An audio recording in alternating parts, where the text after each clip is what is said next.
Hello hi, আমি আরিয়ান। এখন review করব হাউস সুইটের ট্রেলার, যেটা আপনারাই বারবার বলতেছিলেন এই ট্রেলারটার জন্য রিভিউ দেই।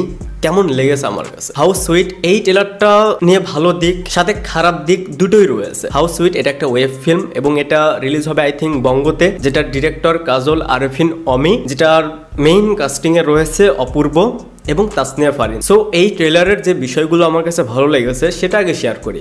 প্রথমত অপূর্বকে প্রত্যেকটা সিনে দেখতে দারুণ লাগছে। দেখেন, অপূর্ব কিন্তু একজন ভালো অভিনেতা। তার আপনি একটা ওয়েব সিরিজ দেখে নিন গোলাম মামুন, তার পারফরমেন্সটা দেখুন। আপনি তার রিসেন্ট একটা সিনেমা দেখে নিন চালচিত্র, সেখানে তার পারফরমেন্সটা দেখে নিন। সো অপূর্ব কিন্তু অ্যাজ এ গুড অ্যাক্টর। অপূর্বর সবচেয়ে বড় প্লাস পয়েন্ট হচ্ছে সে রোমান্টিক সিনগুলো দারুণ ভাবে পুল আপ করে। সো অপূর্বকে এই ট্রেলারে দেখতে ভালো লাগছে। এই ট্রেলারে একটা গান রয়েছে, আই থিঙ্ক সেই গানটা গেয়েছে বালাম। সেই গানটা শুনতে বেশ ভালো লাগছে। এরপর এটার অ্যারেঞ্জমেন্ট দেখেন, নর্মালি ওটিটিতে যে ফিল্মগুলো হয় বা যে ওয়েব ফিল্মগুলো হয় বা যে ওয়েব সিরিজগুলো হয় সেগুলোতে মিনিমাম একটা বাজেট থাকে, বাট এইটার মেকিং দেখে, এইটার ভিজুয়াল দেখে, লোকেশন দেখে, সিনেমাটোগ্রাফি দেখে মনে হচ্ছে তারা একটা ওটিটি কন্টেন্টেও টাকাটা ঢেলেছে। এটার রিজনও আছে, কারণ কাজল আরিফিন অমি, তার যদি আপনি প্রিভিয়াস ট্র্যাক রেকর্ডগুলো দেখেন তার কাজ নিয়ে সমালোচনা হয়, আলোচনা হয়, সেটা পরের সাবজেক্ট, বাট তার কাজগুলো কিন্তু হিট, মানুষ দেখে। সো এটার কারণে আই থিঙ্ক বাজেট নিয়ে কোনো কম্প্রোমাইজ হয়নি।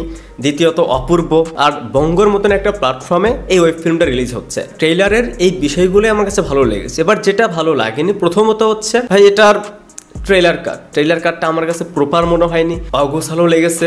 যদি এই ট্রেলারটাই প্রপার একটা ওয়েতে, প্রপার একটা ব্যাকগ্রাউন্ড মিউজিক দিয়ে এডিট করতো, আই থিঙ্ক আর বেটার হতো। দ্বিতীয়ত এটার স্টোরি, আই থিঙ্ক এটার স্টোরি আহামরি কিছু হতে যাচ্ছে না। কেন, এটা কিন্তু রমকম। আমি কিন্তু রমকম খুবই পছন্দ করি, কারণ এই ধরনের কাজ প্রথমত রিফ্রেশমেন্ট দেয়। এই ধরনের কাজগুলো দেখতে ভালো লাগে। এই অ্যাকশন, কাটাকাটি, মারামারির ভিতর এগুলো যখন দেখি কিছুটা সময় একটু ফ্রেশ মুডে দেখা যায়। দ্বিতীয়ত কমেডি, ট্রেলারে যতটুকু কমেডি রাখা, যতটুকু কমেডি টাইমিং রয়েছে সেটা একটা জমেনি। দেখেন, এটা জাস্ট ট্রেলার দেখে, কারণ যখন পুরো ফিল্মটা দেখবো, সো কমেডির যে টাইমিংটা, এর আগের সিচুয়েশনটা যেহেতু আমরা জানি না, সো তখন ফিল্মটা দেখার পর যখন জানবো, সো তখন অর্ক করে যেতে পারে কমেডিগুলো। বাট ট্রেলারে যতটুকু কমেডি তারা রেখেছে সেটা খুব একটা জমেনি বা ভালো লাগেনি। যেগুলো ভালো লেগেছে সেটাও শেয়ার করলাম, যেগুলো খারাপ লেগেছে সেটাও শেয়ার করলাম। ওভারঅল যদি বলি তাহলে ট্রেলারটা আমার কাছে এভারেজ লেগেছে। যাই হোক, আমি তো এটা অবশ্যই দেখবো, কারণ কাজল আরিফিন অমি হয়তো পরবর্তীতে সিনেমাতেই আসবে। সো কাজটা